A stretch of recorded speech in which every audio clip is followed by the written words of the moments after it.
ஒரு வீட்டுல ஒருத்தன் தனிமைப்படுத்தப்படுறான் அப்படின்னா, ஒரு ஆபீஸ்ல ஒருத்தன் தனிமைப்படுத்தப்படுறான் அப்படின்னா, ஒரு குடும்பத்துக்குள்ள ஒருத்தன் தனிமைப்படுத்தப்படுறான்னா, நான் நம்புறேன் கர்த்தர் அவனை கொண்டு அங்கே ஏதோ ஒன்றை செய்ய போகிறார். இது எங்க ஊழியம் இல்ல, அது உங்க ஊழியம் ஆண்டவரே. நீங்க இதுவரையிலும் நடத்தினதற்காக உமக்கு ஸ்தோத்திரம் ஆண்டவரே, நன்றி. இப்பொழுது இந்த மகா பெரிய திட்டத்துல உங்க பிரச்சனை எங்க கூட இருக்கட்டும் ஆண்டவரே. இதுல நிறைய பேர் கை கோத்திருக்கிறாங்கல்ல, அவங்களுக்கு ஒரு நஷ்டமும் வரக்கூடாதுப்பா ஆண்டவரே. அவர்கள் அந்த திட்டத்துல செய்ய செய்ய அவருடைய வருமானங்கள் பெருகட்டும், நஷ்டங்கள் இயேசுவின் நாமத்தினால மாறுவதாகப்பா. இன்னும் ஆண்டவரே, அந்த மாதம் கொடுக்குற அந்த கமிட்மெண்ட்ல நிறைய பேர் எங்களுக்கு தேவைப்படுறாங்க. அதற்கு ஆண்டவரே, இந்த தரிசனத்தோட இணைந்து நிற்கிற ஜனங்களை கர்த்தர் எங்களுக்கு இன்னும் எழுப்பி தாரும் ஆண்டவரே. ஆண்டவருடைய நாமத்தினாலே உங்களை மீண்டுமாக நான் வாழ்த்தி நான் வரவேற்கிறேன். இந்த காலை வேளையிலே உங்களை எல்லாரையும் ஆலயத்திலும் நேரலையிலும் சந்திப்பதிலே நான் மிக்க மகிழ்ச்சி அடைகிறேன். நேரடியாக நம்ம இன்றைக்கி கர்த்தருடைய வார்த்தைக்கு நேராக நாம் கடந்து போகிறோம். ஒவ்வொரு நாட்களும் தேவனுடைய மனுஷனாகிய இந்த நெகேமியாவினுடைய வாழ்க்கையிலே ஆண்டவர் அவனை நடத்தி வந்த விதத்தை குறித்து, அவன் மிகப்பெரிய பொறுப்பாகிய அந்த அலங்க கட்டுகிற அந்த வேலையை முடிப்பதற்கு ஆண்டவர் அவனுக்கு கொடுத்த ஒரு பெரிய அபிஷேகத்தை, அவனிடத்தில் இருந்த நல்ல தாளந்துகளை குறித்து நம்ம தியானித்து கொண்டே இருக்கிறோம். ஒரு வெற்றியுள்ள ஒரு தலைவன், ஒரு வெற்றியுள்ள ஒரு தலைவிக்கு தேவையான சில காரியங்களை நம்ம தியானிக்கிறோம். இன்றைக்கும் நான் கடந்த நாட்களிலே தியானித்த போது ஆண்டவர் என் இருதயத்தில் பேசின ஒரு வார்த்தையை நம்ம எடுத்துக்கொள்ளலாம். நெகேமியாவின் புத்தகத்திலே 2ஆம் அதிகாரத்தை எல்லாரும் எடுத்துக்கொள்ளலாம். 2ஆம் அதிகாரம் 13வது வசனத்திலிருந்து நாம் வாசிக்க போகிறோம். நெகேமியாவின் புஸ்தகம் 2ஆம் அதிகாரம் 13வது வசனத்திலிருந்து வாசிக்கலாம். அன்று ராத்திரி பள்ளத்தாக்கின் வாசல் வழியாய் புறப்பட்டு வலு சர்ப்பத்தின் துறவை கடந்து குப்பை மேட்டு வாசலுக்கு வந்து எருசலேமில் இடிந்து போன அலங்கத்தையும் அக்கினியினால் சுட்டரிக்கப்பட்ட அதன் வாசல்களையும் பார்வையிட்டேன். அப்பொழுது அவ்விடத்தை விட்டு உருணி வாசலண்டைக்கும் ராஜாவின் குளத்தண்டைக்கும் போனேன். நான் ஏறி இருந்த மிருகம் அங்கே நடந்து போகிறதற்கு வழி இல்லாதிருந்தது. அந்த ராத்திரியிலே நான் ஆற்றோரமாய் போய் அலங்கத்தை பார்வையிட்டு திரும்பி பள்ளத்தாக்கின் வாசல் வழியாய் வந்துவிட்டேன். நான் போனதும் நான் செய்ததும் அதிகாரிகள் ஒருவருக்கும் தெரியாதிருந்தது. அதுவரையிலையும் நான் யூதருக்காகிலும் ஆசாரியர்கள் பெரியவர்கள் அதிகாரிகளுக்காகிலும் வேலை செய்கிற மற்றவர்களுக்காகிலும் ஒன்றும் அறிவிக்கவில்லை. பின்பு நான் அவர்களை நோக்கி, எருசலேம் பாழாய் கிடக்கிறதையும் அதன் வாசல்கள் அக்கினியால் சுட்டரிக்கப்பட்டு கிடக்கிறதையும் நாம் இருக்கிற சிறுமையை பார்க்கிறீர்களே, நாம் இனி நிந்தைக்குள்ளாகாதபடிக்கு எருசலேமின் அலங்கத்தை கட்டுவோம் வாருங்கள் என்று சொல்லி. ஆமென். 16வது வசனம், நான் போனதும் நான் செய்ததும் அதிகாரிகள் ஒருவனுக்கும் தெரியாது. அதுவரையிலையும் நான் யூதருக்காகிலும் ஆசாரியர்கள் பெரியவர்கள் அதிகாரிகளுக்காகிலும் வேலை செய்கிற மற்றவர்களுக்காகிலும் ஒன்றும் அறிவிக்கவில்லை. ஆமென். ஆண்டவருடைய பிள்ளைகளே, இந்த நெகேமியா அலங்கத்தை கட்டுவதற்கு ராஜாவினிடத்திலே பர்மிஷன் வாங்கிட்டு பொருட்களை எல்லாம் வாங்கிட்டு தன்னுடைய நாடாகிய சொந்த நாடாகிய எருசலேமுக்கு வந்து விட்டார். இப்பொழுது நான் நேற்றுக்கு சொன்னது போல தன்னுடைய வாகனத்தை எடுத்துக்கொண்டு இரவிலே அவர் அந்த தேசத்திலே எங்கெல்லாம் பழுதாய் கிடக்கிறது, என்னெல்லாம் பண்ணலாம் அப்படின்றத போய் அவர் சுற்றி பார்க்கிறார். பொதுவாக அந்த தேசத்திலிருந்து ஒரு அதிகாரியாய் ராஜாவினுடைய கீழே பானபாத்திரக்காரன் என்கிற வேலை ஒரு மிக உன்னதமான வேலை. யார் ராஜா யாரை ரொம்ப நம்புறாரோ அவர்களை தான் பானபாத்திரக்காரராக நியமிப்பார். சோ ராஜாவினிடத்துல வேலை செய்த ஒருத்தன் வந்திருக்கிறான் அப்படின்னு சொல்லி ஊர் ஜனங்கள் எல்லாருமே, ஊர்ல இருக்கிற தலைவர்கள் பெரியவர்கள் எல்லாருமே, எதுக்காக வந்திருக்காங்க, என்ன விஷயம், நீ அங்கிருந்து வந்திருக்கிறானே, அது ஒரு ராஜாவினிடத்துல இருந்து வந்திருக்கிறானே, எல்லாருக்குள்ளேயும் ஒரு பெரிய கேள்விகள் எதுக்காக வந்திருக்கிற அப்படின்ற அந்த ஆன்சருக்காக நிறைய பேர் வெயிட் பண்ணிட்டே இருப்பாங்க.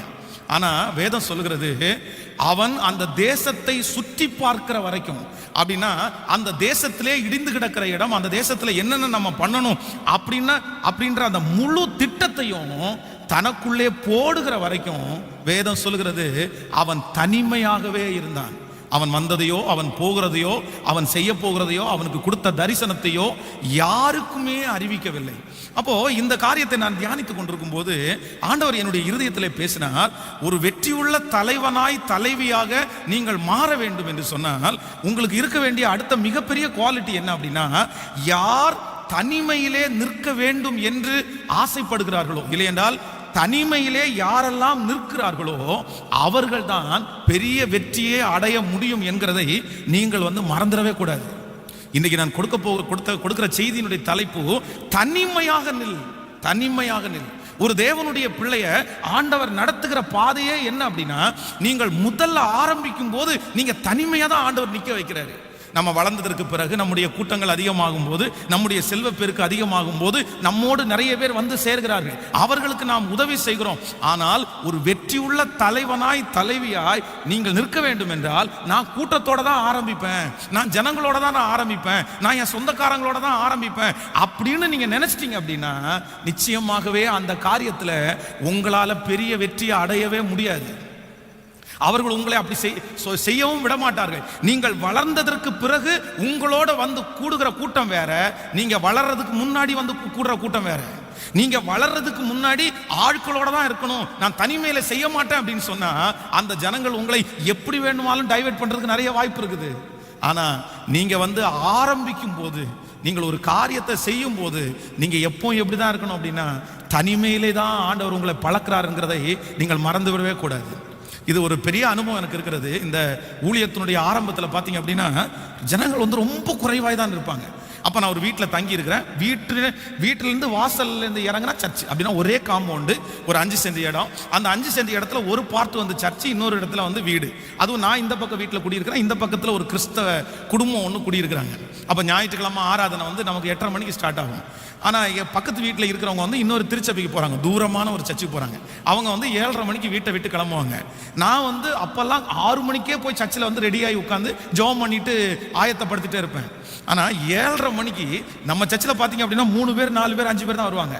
ஆனால் 7:30 மணிக்கு பக்கத்து வீட்டில் இருக்கிறவங்க கிளம்பி அவங்க திருச்சபைக்கு போவாங்க. அப்போ நான் நினைப்பேன், சரி இவ்வளோ தூரத்துல இருந்து அந்த திருச்சபைக்கு போகிறாங்களே, எட்டி காலடி எடுத்து வச்சா நம்ம சர்ச்சு, அது ஒரே காம்பவுண்டில் இருக்கிறோம், ஆறுதலுக்காவது ஒரு நாள் வரமாட்டேங்கிறாங்களே.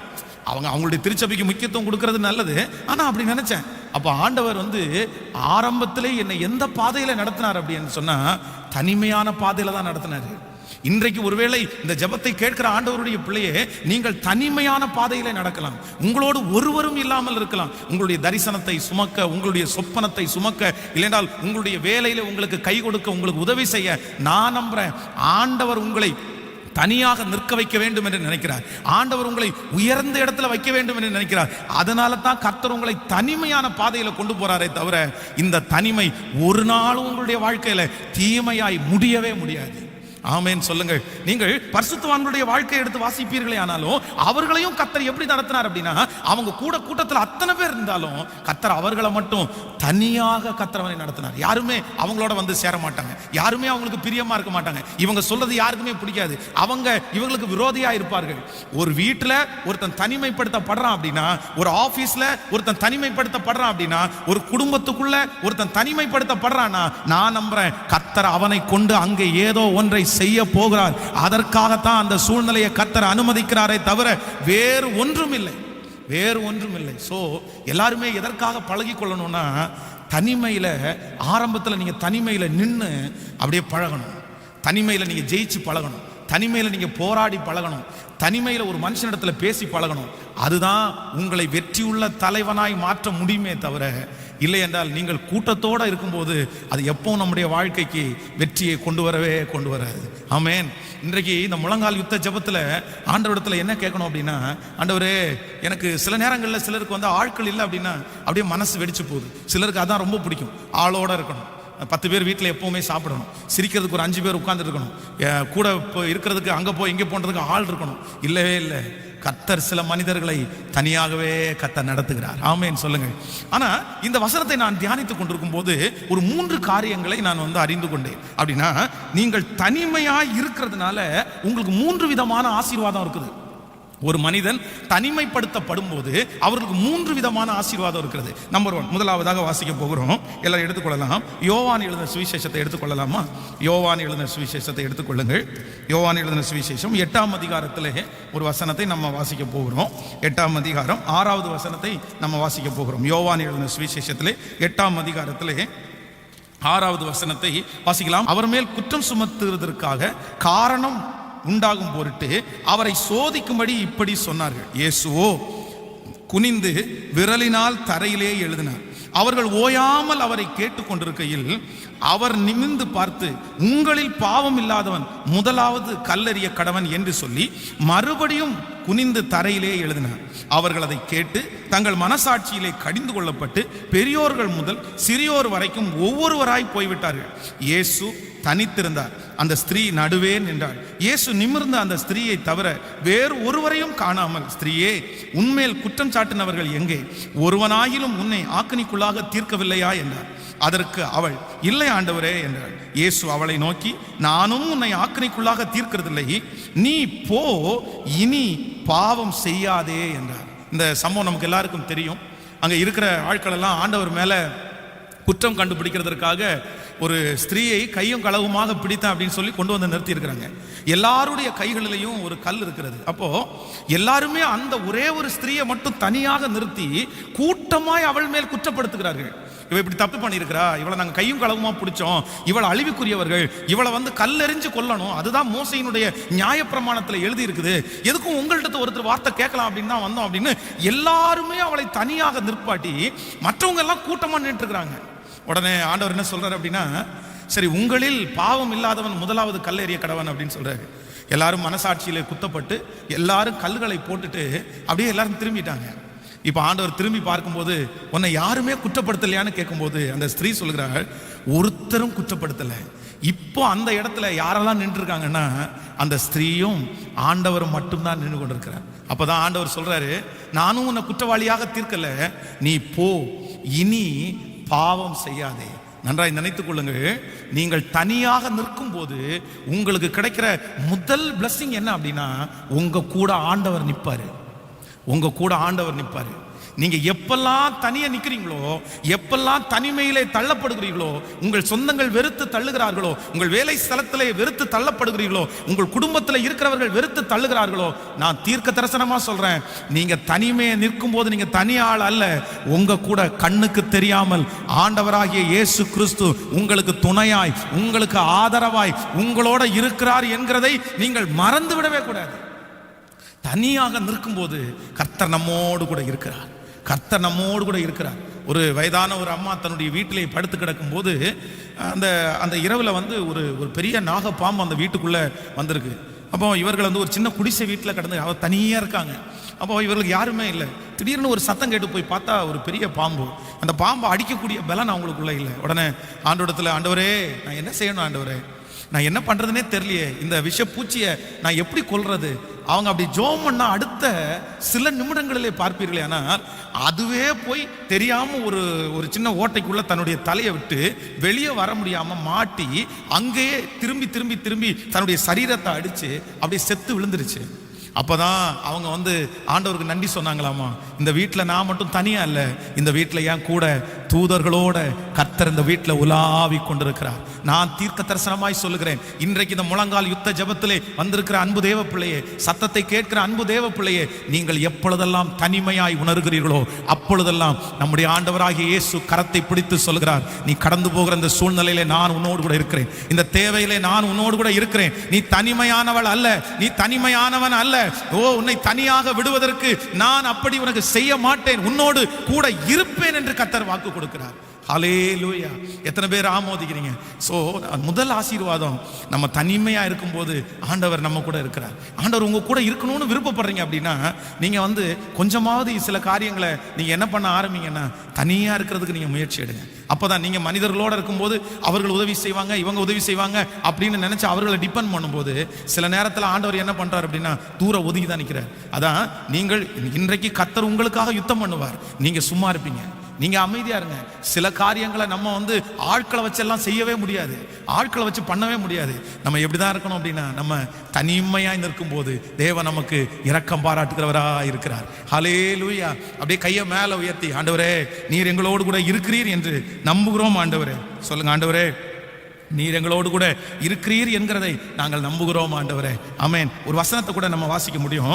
தீமோத்தேயு எடுத்துக்கொள்ளுங்கள். 2 தீமோத்தேயுல ரொம்ப அழகாக வந்து அப்போஸ்தலனாகிய பவுல் அந்த வார்த்தையை நமக்கு சொல்லுவார். 2 தீமோத்தேயு 4ஆம் அதிகாரத்திலே எடுத்துக்கொள்ளலாம். 4ஆம் அதிகாரம் 16வது வசனத்தை நம்ம வாசிக்கும் போது, 4ஆம் அதிகாரம் 16வது வசனத்தை சேர்ந்து வாசிக்கலாமா? 16வது, நான் முதல் விசை உத்தரவு சொல்லுகையில் ஒருவனும் என்னோடு இருக்கவில்லை, எல்லாரும் என்னை கைவிட்டார்கள். அந்த குற்றம் அவர்கள் மேல் சுமராதிருப்பதாக. கர்த்தரோ எனக்கு துணையாக நின்று என்னாலே பிரசங்கம் நிறைவேறுவதற்காகவும் புறஜாதியர்களுக்கெல்லாம் கேட்கிறதற்காகவும் என்னை பலப்படுத்தினார். சிங்கத்தின் வாயிலிருந்தும் நான் ரட்சிக்கப்பட்டேன். அப்போஸ்தலனாகிய பவுல் சொல்லும்போது சொல்கிறார், நான் முதல் விசை ராஜாவுக்கு முன்பாக உத்தரவு சொல்லுகையில் ஒருவனும் எனக்கு முன்பாக நிற்கல. யாருமே, இத்தனை பேர் இருந்த போதிலும் நான் தனிமையா தான் நின்னேன். ஆனா ஒன்று நான் நம்புறேன், கர்த்தரோ எனக்கு துணையாய் நின்றார். ஹல்லேலூயா. சோ அப்ப ஃபர்ஸ்ட் ஆசீர்வாதம், நீங்கள் தனிமையாய் நிற்கும் போது என் கூட யார் இருக்கிறார்ன்றதை மறந்துடக்கூடாதுன்னா, கர்த்தர் என்னோடே இருக்கிறார், என் இயேசு என்னோடே இருக்கிறார். ஹல்லேலூயா. அந்த சிச்சுவேஷன் வரும்போதெல்லாம் நீங்க நினைங்க, அவங்களுக்கெல்லாம் எல்லாரும் இருக்காங்களே, எனக்கு மட்டும் ஏன் யாரும் இல்லை, எனக்கு மட்டும் ஏன் இல்லை, நீ நினைக்கவே நினைக்காதீங்க. அவங்களோட இருக்கிறது மனித பலன், அவர்களோட இருக்கிறவங்க வெறும் சொந்தக்காரங்க தான். ஆனா நம்மோட தனிமையில நிற்கிறது வானத்தையும் பூமியையும் படைத்த உன்னதமான தேவன், மகா பெரிய தேவன், அற்புதங்களை செய்கிற தேவன். அவர்களுக்கும் நம்முடைய ஆண்டவருக்கும் எம்மாத்திரம். நம்முடைய ஆண்டவர் எவ்வளவு பெரியவர். ஆமென். யாரும் நம்மோட கடைசி வரைக்கும் இருக்கவே முடியாது. யாரும் நம்மோட கடைசி வரைக்கும் இருக்க மாட்டாங்க. நம்மை பெத்த அம்மாவோ அப்பாவோ கடைசி வரைக்கும் வரமாட்டாங்க. இதை மனசுல ஃபிக்ஸ் பண்ணிட்டு நீங்க என்ன பண்ணணும் அப்படின்னா, ஆண்டவர் என் கூட கடைசி வரைக்கும் வருவார் என்கிற ஒரு பெரிய நம்பிக்கை நமக்கு மிக அவசியமான ஒன்று. விசுவாசிக்கிறீர்களா? ஆண்டவரத்துல இன்றைக்கு இந்த முழங்கால் யுத்த ஜெபத்துல எல்லாரும் ஜெபமாய் செய்யுங்கள். ஆண்டவரே, நான் தனிமையா நிக்கிறதுக்கு நான் பழகணும். ஆண்டவரே, ஒவ்வொருத்தரும் பழகணும். அப்படி இருந்துட்டீங்க அப்படின்னா உங்களை அறியாமலே ஒரு பெரிய பலன் உங்களுக்குள்ள வரும். நான் எத்தனையோ சாட்சிகளை கேட்டிருக்கிறேன். அம்மா இறந்து போன உடனே, அப்பா இறந்து போன உடனே, இந்த கணவனார் இறந்து போன உடனே பெரிய அப்செட் ஆகி இனி வாழ்க்கையே இல்லை, நம்ம இனி எப்படி வாழ முடியும்னு நினைச்சு மன அளவிலே பாதிக்கப்பட்ட எத்தனையோ பேரை நான் ஜெபம் பண்ணியிருக்கிறேன். அப்போ அவங்களுக்கு அது மனிதன் நம்மளை விட்டு பிரிந்து போகும்போது கஷ்டம்தான். ஆனா நான் என்ன நம்புறேன் அப்படின்னா, கடைசி வரைக்கும் உங்களோட இருக்கிற இயேசு உங்களோடு கூட இருக்கிறார். நீங்க மனிதர்கள் உங்களை விட்டு போனதை குறித்து நீங்கள் ஒரு நாளும் கவலைப்படாதீங்க. நீங்க தனியா இல்ல, நீங்க தனியா இல்ல, நீங்க தனியா இல்ல. ஆண்டவர் உங்களை தனியா வைக்கல. நீங்க தனியா இந்த உலகத்துல நடமாடல. உங்களுக்கே தெரியாம ஆண்டவர் உங்களோட கண்டிப்பா இருக்கிறார். அதனாலதான் நீங்க ஜீவனோட இருக்கிறீங்க. கர்த்தர் உங்களை கொண்டு நிறைய பேரை சாட்சியாய் நிறுத்த போறார். நிறைய பேருக்கு சாட்சி சொல்றதற்காக தான் ஆண்டவர் உங்களை வச்சிருக்கிறார். அதனால எல்லாரும் இருக்கணும், எல்லாரும் இருக்கணும், எல்லாரும் இருக்கணும். ஆரம்பத்துல எல்லாரும் இருக்கணும். No no no no. சில இடங்களில் நீங்க மட்டும்தான் நிக்கணும். அப்பதான் ஆண்டவர் உங்களுக்கு அழகா உங்களை நடத்த முடியும். ஆமென் சொல்லுங்க. நம்பர் 2, இரண்டாவதாக, நீங்கள் தனியாக நிற்கிறதுனால உண்டாகிற இரண்டாவது ஆசீர்வாதம், அதை கூட நம்ம வாசிக்க போறோம். நீங்கள் ஆதியாகமம், ஸ்தோத்திரம், ஆதியாகமம் 30ஆம் அதிகாரத்தை எடுத்துக்கொள்ளுங்கள். ஆதியாகமம் 30ஆம் அதிகாரத்தில் நம்ம 27வது வசனத்திலிருந்து நம்ம வாசிக்க போறோம். எல்லாரும் எடுத்துக்கொள்ளலாம். ஆதியாகமம் 30வது அதிகாரத்தில் 27வது வசனத்திலிருந்து நம்ம வாசிக்கலாமா? அப்பொழுது லாபான், உன் கண்களில் எனக்கு தயவு கிடைத்ததேயானால் நீ இரு, உன் நிமித்தம் கர்த்தர் என்னை ஆசீர்வதித்தார் என்று குறிப்பினால் அறிந்தேன். உன் சம்பளம் இன்னதென்று எனக்கு சொல், நான் அதை தருவேன் என்றான். அதற்கு அவன், நான் உம்மை சேவித்த விதமும் உம்முடைய மந்தை என்னிடத்தில் இருந்த விதமும் அறிந்திருக்கிறீர். நான் வரும் முன்னே உமக்கு இருந்தது கொஞ்சம், நான் வந்த பின் கர்த்தர் உம்மை ஆசீர்வதித்ததினால் அது மிகவும் பெரிதாயிருக்கிறது. இனி நான் என் குடும்பத்திற்கு சம்பாத்தியம் பண்ணுவது எப்போது என்றான். அதற்கு அவன், நான் உனக்கு என்ன தர வேண்டும் என்றான். யாக்கோபு, நீர் எனக்கு ஒன்றும் தர வேண்டியதில்லை, நீ சொல்லுகிறபடி நீர் எனக்கு செய்தால் உம்முடைய மந்தையை திரும்பி காப்பேன். ஆமேன் சொல்லுங்கள். இதுவரையிலையும் இந்த யாக்கோபு தன்னுடைய மாமனாகிய லாபானுடைய வீட்டிலேயே அடைக்கலமா இருக்கிறேன். இவன் தனியா இருக்க முடியாதனால அந்த குடும்பத்தோட இருந்து அந்த திருமணத்தை எல்லாம் பண்ணி, இப்போ அவனுக்குள்ளே ஒரு எண்ணம் வருது, இல்ல இல்ல இல்ல இல்ல கண்டிப்பா நம்ம இந்த மாதிரி இது கூட்டத்தோட இருக்கிறது எப்பவும் செட் ஆகாது. அதான் லாபான் சொல்லுகிறான், நீ வந்ததுக்கு பிறகு எனக்கு ஒரு பெரிய ஆசீர்வாதம் வந்துச்சு அப்படின்றத குறிப்பினால் அறிந்தேன். நான் கணக்கு வச்சிருக்காங்கப்பா, அந்த கணக்கை எடுத்து பார்த்தேன். நீ வர்றதுக்கு முன்னாடி எனக்கு இருந்த வருமானத்துக்கும் நீ வந்ததுக்கு அப்புறம் எனக்கு இருந்த வருமானத்திற்கும் ஐயோ நிறைய வித்தியாசம் இருக்குது. அப்பதான் சொல்றான், யாக்கோபு சொல்றான், இல்ல கர்த்தர் என் கூட இருந்து என்னை ஆசீர்வதிச்சார், நான் நிறைய உங்களுக்கு சம்பாரிச்சு கொடுத்தேன். ஆனா இன்னைக்கு நீ என்ன தனிமையா இருக்க தெரியும். அதனால நான் கண்டிப்பா எனக்காக என் குடும்பத்திற்காக தனியா நின்று சம்பாதிக்கணும்ன்ற ஒரு முடிவுக்கு வந்துட்டாரு. அதற்கு பிறகு உனக்கு என்ன வேணும் கேளப்பா, எனக்கு ஒன்றும் தர வேண்டாம், இனி நான் செய்யறதுக்கு எனக்கு சம்பளம் கொடுத்தா போதும்னு சம்பளம் பேசி அதன் மூலமாய் யாக்கோபு ஒரு பெரிய திரளான ஐஸ்வர்யம் உள்ளவனானான். வேதம் சொல்லுது, அவனுக்கு ஆடுகள், மாடுகள், வேலைக்காரர்கள், வேலைக்காரிகள் எல்லாம் பெருகின. இப்போ தன்னுடைய மாமனார் வீட்டை விட்டு வெளியே வருகிறார்.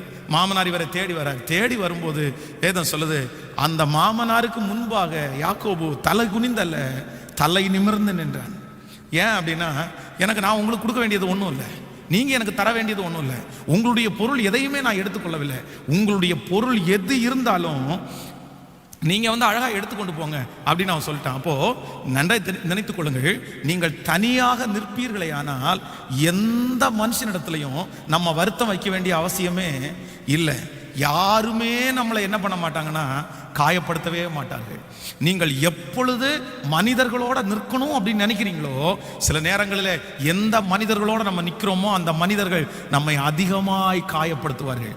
ஆனால் நீங்கள் தனியாக நின்னீங்கன்னு வைங்களேன், உங்களை யாரும் காயப்படுத்தவே முடியாது, உங்களை யாரும் வருத்தப்படுத்தவே முடியாது. இன்னைக்கு சில ரொம்ப காயப்பட்டிருக்கிறதுக்கு காரணம் என்ன அப்படின்னா, தெரியாதவர்களால் அல்ல, தூரத்தில் இருக்கிறவர்களால் அல்ல, மூணாவது நபர்களால் அல்ல, யார் நம்ம கூட நின்னாங்களோ, யார் நமக்கு தோள் கொடுத்தாங்களோ, யார் நம்மளை தூக்கி விடணும்னு நினைச்சாங்களோ, அவங்களால தாங்க நமக்கு ரொம்ப மன வருத்தம், அவங்களால தாங்க நமக்கு ரொம்ப கஷ்டம். அதனால சில நேரங்கள்ல ஆண்டவர் உங்களை தனிமையா இந்த பாதையில ஓடுப்பா, உனக்கு யாரும் வேண்டாம் அப்படின்ற காரியத்தை உங்களுக்கு செய்யும் போது நீங்க மனசார அதை ஏற்றுக்கொள்ளணும். ஏன் அப்படின்னா, நான் தனியா நிற்கும் போது தான் நிறைய மனிதர்கள் என்னை வருத்தப்படுத்தவே முடியாது. ஆமேன்னு சொல்லுங்கள். எத்தனை பேர் விசுவாசிக்கிறீங்க? இல்லை அப்படின்னா சில நேரங்களில் அவங்க ரொம்ப ஈஸியாக நம்மளை என்ன பண்ணிடுவாங்கன்னா வருத்தப்படுத்திட்டு போயிட்டே இருப்பாங்க. அவர்களாலே நமக்கு மிகப்பெரிய பயம் உண்டாகும். சவுல் ராஜா அவனுடைய வாழ்க்கையிலே தன்னை சுற்றி இருந்த ஜனங்கள் எல்லாம் தன்னை சுற்றி இருக்கிற ஜனங்கள் போகிறதை பார்த்த உடனே அவன் பயங்கரமா சோர்ந்து போயிட்டான் பாருங்களேன். உடனே அந்த பலி செலுத்துவதற்காக முயற்சி எடுக்கிறான். அவனுடைய வாழ்க்கையில செய்த தவறே தன்னை விட்டு ஜனங்கள் போகிறத பார்த்த உடனே அவனால அந்த போரை முடிக்க முடியுமான்ற அவநம்பிக்கை வந்து விட்டது. அப்போ நம்மை விட்டு சில மனிதர்கள் கடந்து போகும்போது நமக்கு அவநம்பிக்கை வந்துடும், நம்ம சோர்ந்து போயிடுவோம், நம்ம அந்த காரியத்தை மேற்கொண்டு செய்யவே முடியாது. அதற்காக தான் நான் என்ன சொல்றேன் அப்படின்னா, எதுவா இருந்தாலும் கர்த்தர் சமூகத்தில் நீங்க தனியா செய்யுங்க, அது உங்களுக்கு மிகப்பெரிய வெற்றியா இருக்கும். யாரும் நம்மளை விழத்தள்ளவும் முடியாது, யாரும் நம்மளை சோர்ந்து போக பண்ணவும் முடியாது. இல்லை அப்படின்னா அவங்க நம்மளை விட்டு போன உடனே நமக்கு என்ன வரும் அப்படின்னா ஒரு பெரிய சோர்வு வரும். ஐயோ, இவங்க இல்லைன்னா நம்மளால பண்ண முடியாதோ, இவங்க இல்லைன்னா நம்ம செய்ய மாட்டோமோ, இவங்க இருந்தாங்களே இப்ப இல்லையே, நம்ம ஏன் அதுக்கு பண்ணணும்? நீங்க நில்லுங்க, உங்க பட்சத்தில் நிற்கிற ஆண்டவர் வெற்றியாய் நடத்த வல்லவராய் இருக்கிறார். ஹல்லேலூயா. ஸோ நீங்க தனியாக நிற்கிறதுனாலே கிடைக்கிற இரண்டாவது ஆசீர்வாதம் என்ன அப்படின்னா, நான் யாரு போனாலும் யார் வந்தாலும் நான் கவலைப்பட போறதே இல்லை, நான் சோர்ந்து போகவே மாட்டேன். என்னை யாருமே என்ன பண்ண முடியாதுன்னா சோர்ந்து போக பண்ண முடியவே முடியாது. இந்த ஊழியத்தில் ஆரம்பிக்கும் போது கர்த்தர் எனக்கு கற்றுக் கொடுத்த மிகப்பெரிய காரியம் என்ன அப்படின்னா, அதான் உனக்கு 1000 பேர் இல்லாமல் இருப்பாங்க, 1000 பேர் வருவாங்க, ஆனால் எத்தனை பேர் வந்தாலும் உன் முகம் நீ யார்கிட்ட தான் பார்க்கணும்னா என்ன தான் பார்க்கணும். நானும் நீயும் இந்த மகா பெரிய தரிசனத்தில் கோடிக்கணக்கான பேரை கர்த்தர் ஏன் கூட இணைச்சாலும் நான் நோக்கி பார்க்க வேண்டியது ஜனங்களை அல்ல, நான் நோக்கி பார்க்க வேண்டியது வானத்தையும் பூமியையும் படைத்த கர்த்தரை தான் நான் நோக்கி பார்க்க வேண்டும். அப்பதான் நான் சொல்றேன், நீங்க கூட என்னை எப்போ வருத்தப்படுத்த மாட்டீங்க தெரியுமா? நீங்க கூட என்னை எப்போ வருத்தப்படுத்த மாட்டீங்கன்னா, உங்களை நான் எதிர்பார்த்துட்டேன் அப்படின்னா நீங்க கண்டிப்பா வருத்தப்படுத்துற சூழ்நிலைக்கு தள்ளப்படுவீர்கள். நீங்க என்ன வருத்தப்படுத்துவீங்க, ஆனா நான் கர்த்தரை எதிர்பார்த்தேன் அப்படின்னா நீங்க என்ன வருத்தப்படுத்தவே முடியாது. ஹல்லேலூயா. அப்போ ஒவ்வொருத்தரும் மனுஷனே அல்ல, யாரதான் அப்படின்னா கர்த்தரையே ஆமோதிக்கிறீங்களா இல்லையா? என் பக்கத்துல நீர் இரு ஆண்டவரே, என் கூட நீர் இரு ஆண்டவரே, நீர் என் கூட இருந்தா என்னை ஏன் வருத்தப்படுத்துறாங்க, என்னை ஏன் கஷ்டப்படுத்துறாங்க, என் மனசை ஏன் உடைக்கிறாங்க? இல்லை, ஆள் வேணும் ஜனங்கள் இருக்கணும்னு நினைக்கிற எல்லாருக்கும் இந்த செய்தி கண்டிப்பாக பொருந்தும். நீங்கள் தனியாக நின்றாதான் அவர்கள் உங்களை வருத்தப்படுத்த முடியாது. ஆமென் சொல்லுங்க. நம்பர் 3, மூன்றாவதாக ஒரு காரியத்தை நம்ம ஜெபித்து முடிக்க போறோம். ஆதியாகமம் 13ஆம் அதிகாரத்தை எடுத்துக்கொள்ளலாம். ஆதியாகமம் 13ஆம் அதிகாரத்திலே 14வது வசனத்தை வாசிக்கலாமா? 13ஆம் அதிகாரம் 14வது வசனத்திலிருந்து வாசிக்கலாம். சோதோமின் ஜனங்கள் பொல்லாதவர்களும் கர்த்தருக்கு முன்பாக மகா பாவிகளுமா இருந்தார்கள். லோத்து ஆபிரகாமை விட்டு பிரிந்து கர்த்தர் ஆபிரகாமை நோக்கி, உன் கண்களை ஏறெடுத்து நீ இருக்கிற இடத்திலிருந்து வடக்கையும் தெற்கையும் கிழக்கையும் மேற்கையும் நோக்கிப்பார். நீ பார்க்கிற இந்த பூமி முழுவதையும் நான் உனக்கும் உன் சந்ததிக்கும் என்றென்றைக்கும் இருக்கும்படி கொடுத்து உன் சந்ததியை பூமியின் தூளை போல பெருக பண்ணுவேன். ஒருவன் பூமியின் தூளை எண்ணக்கூடுமானால் நான் உன் சந்ததியையும் எண்ணப்படும். நீ எழுந்து தேசத்தின் நீளமும் அகலமும் எம்மட்டோ அம்மட்டும் நடந்து திரி, உனக்கு அதை தருவேன் என்றான். ஹல்லேலூயா. கையை உயர்த்தி ஒரு ஹல்லேலூயா சொல்லுங்க. இந்த சம்பவம் என்ன அப்படின்னா, ஆபிரகாமும் லோத்தும் இப்ப இருக்கிறாங்க. நீங்கள் வந்து ஆபிரகாம் தன்னுடைய ஊரை விட்டு கிளம்பும் போது பார்த்தீங்க அப்படின்னா ஒவ்வொருத்தரா அவனை விட்டு கலந்துட்டே இருக்கிறாங்க. ஃபர்ஸ்ட் ஒரு இடத்துல வந்து தேராகு அந்த ஒரு டீம் அவனை விட்டு கலருது, அடுத்த டைம் இன்னொரு டீம் அவனை விட்டு போகுது. இப்போ கடைசி வரைக்கும் அவனோட பிரயாணம் பண்றது யார் அப்படின்னா இந்த லோத்து தான் பிரயாணம் பண்றான். அப்போ ஆபிரகாம் என்ன நினைச்சிருப்பா அப்படின்னா, சரி இடையில வந்தவங்க நிறைய பேர் நம்மளை விட்டுட்டு போயிட்டாங்க, ஆனா இந்த லோத்து நம்மளை விட்டு கண்டிப்பா போக மாட்டான், அதனால அவனுக்கு நிறைய ஃப்ரீனஸ் எல்லாம் கொடுத்து வச்சிருந்தான். இப்ப திடீர்னு பார்த்தா லோத்துக்கும் ஆபிரகாமுக்கும் எந்த பிரச்சனையும் இல்லை, ஆனா லோத்துனுடைய மந்தை மேய்ப்பருக்கும் ஆபிரகாமுடைய மந்தை மேய்ப்பருக்கும் பயங்கரமான வாக்குவாதம் வந்து இப்ப பிரிகிற சூழ்நிலையில போயிட்டாங்க. இதுவரையிலும் பிரியாம இருக்கிறது இவர் ஒருத்தர் தான், இப்ப அவனும் பிரிஞ்சிட்டான். இப்ப அவன் போயிடறான். போன அது வரைக்குமே ஆண்டவர் இப்படிப்பட்ட வாக்கு தத்தத்தை ஆபிரகாம்கிட்ட சொல்லவே இல்லை. ஆனா எப்போ ஆபிரகாமை விட்டு லோத்து பிரிந்து போறானோ அப்பவே கர்த்தர் என்ன சொல்றாரு அப்படின்னா, நீ இந்த பூமியில எவ்வளவு தூரம் நடக்க முடியுமோ அவ்வளவு தூரம் நடந்து திரி, அதை நான் உனக்கும் உன் சந்ததிக்கும் நான் தருவேன்னு கர்த்தர் வாக்கு கொடுத்தார். இவன் லோத்து போகிற வரைக்கும் அந்த வாக்குத்தத்தம் வரவே இல்லை. நன்றாய் கவனித்துக் கொள்ளுங்க. நீங்க சிலர் நம்மளை விட்டு கலர்றதை பற்றி கவலைப்படக்கூடாது. சிலரை ஆண்டவர் நம்மை விட்டு எடுத்துக்கொள்றதை பற்றி கவலைப்பட, அவங்க டேலண்ட் உள்ள ஆட்களா இருக்கலாம், அவங்க பணபலம் உள்ளவர்களா இருக்கலாம், இல்லையென்றால் அவர்கள் உங்களுக்கு சப்போர்ட்டிவான ஆட்களா இருக்கலாம். கர்த்தரே ஒரு மனுஷனை உங்களை விட்டு விலக்குறார் அப்படின்னா நீங்க நினைக்க வேண்டியது, உங்களை தனியா நிக்க வைக்கிறாருன்னா நீங்க நினைக்க வேண்டியது ஒண்ணு என்னன்னா, கர்த்தர் உங்களை முழுமையா ஆசீர்வதிக்க போறாருன்னு அர்த்தம். கர்த்தர் எப்படி உங்களை ஆசீர்வதிக்க போறாரு?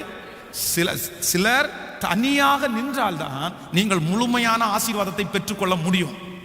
உங்களுடைய தரிசனம் முழுமையாக நிறைவேற வேண்டும் என்றால் நீங்கள் தனியாக நின்றால்தான் உங்கள் தரிசனம் முழுமையாக நிறைவேற்றப்படும்.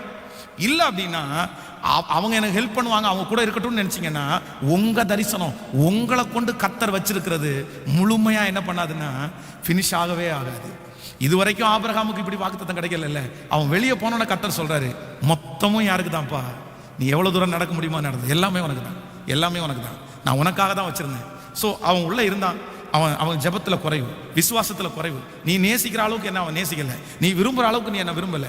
இப்போ அவன் வெளியே போனதுக்கு அப்புறம் உன்னை மட்டும் நான் தனியா கான்சன்ட்ரேட் பண்ண விரும்புறேன். ஹல்லேலூயா. இந்த ஜெபத்தில் இருக்கிறவங்களுக்கு கர்த்தர் தீர்க்க தரிசனமாய் சொல்லுகிறார், ஆண்டவர் இப்படிப்பட்ட ஒரு சூழ்நிலையில உங்களை அனுப்புகிறாரா? உங்களை எல்லாரும் உங்களை விட்டு பிரிந்து போகிற ஒரு சூழ்நிலை நீங்கள் தள்ளப்படுகிறீர்களா? நம்புகிறவர்கள் எல்லாம் உங்களை ஏமாற்றுகிறார்களா? நான் நம்புறேன் ஆண்டவர் உங்களை தனியா கர்த்தர் உங்களை ஆசீர்வதிக்கிறதுக்கு கர்த்தர் விரும்புகிறார். உங்களுக்குரியதை கர்த்தர் கொடுக்கிறதுக்காய் கர்த்தர் விரும்புகிறார். உங்களுக்குரிய முழுமையான ஆசீர்வாதத்தை நீங்கள் பெற்றுக்கொள்ள போகிறீர்கள். எத்தனை பேர் ஆமோதிக்கிறீங்க?